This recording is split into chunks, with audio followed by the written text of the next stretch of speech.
Hey, what is up guys, it's your boy Twin here. This will be a video of what to pick as your first NPC and where to go from there. Now, I have my personal route that I would like to take and I'd like to emphasize on it, and obviously you can do whatever you want. But to share some light on the matter, here we go.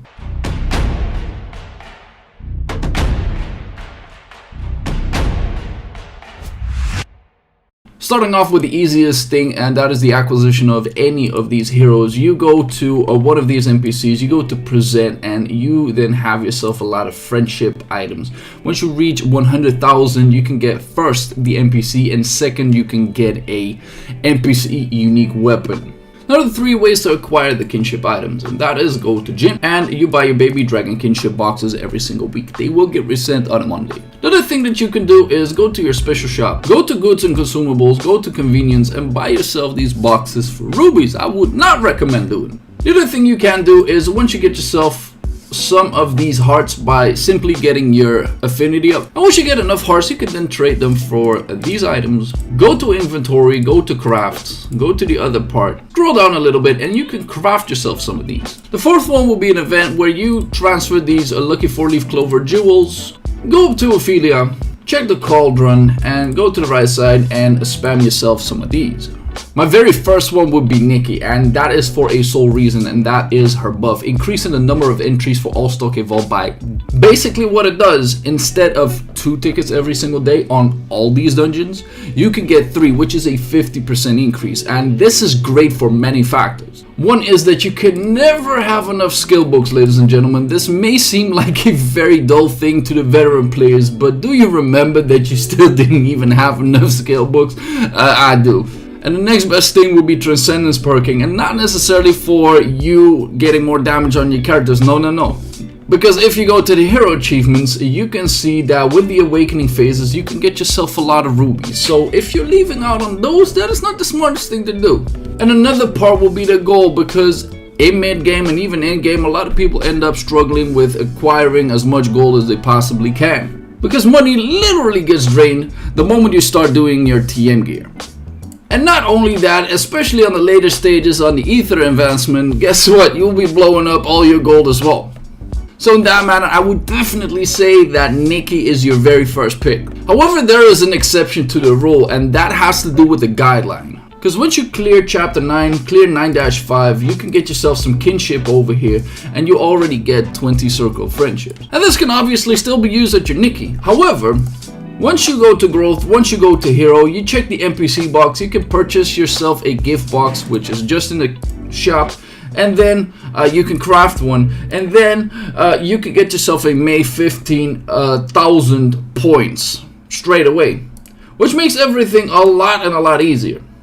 And after that, you can then be building up your Nicky, because you can get another 15,000 of these as well.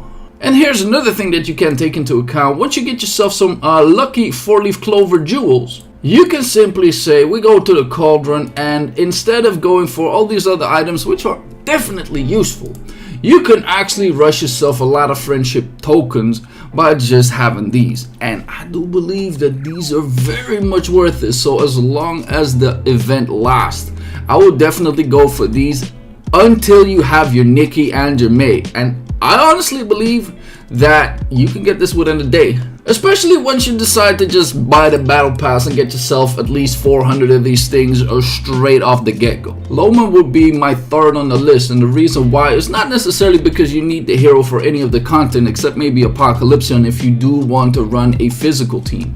But the reason why I would pick this dude is purely because of the discount. 10% discount making a 45k a 40.5k straight away. Outside of the fact that he is the biggest monster in Apocalypsion and possibly Galgoria if you haven't even cleared that yet on your physical mate. Fourth one upon my list is Veronica, not necessarily because she's good in the scoring content, no, because you will need a A2 soul weapon for that.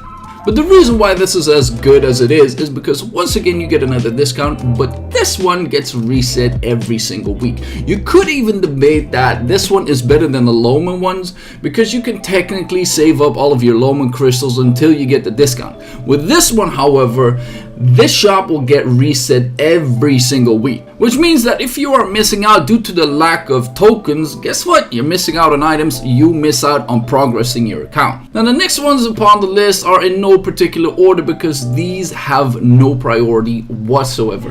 Gladi, although he's a very good character in several pieces of content, he would still need to get himself a 5-star unique weapon, which as a new account is very unlikely to do in your very first month. The one thing he is good for is once again a shop discount, and if you do want to PvP, getting yourself a NPC unique weapon ticket as fast as humanly possible sounds very good though.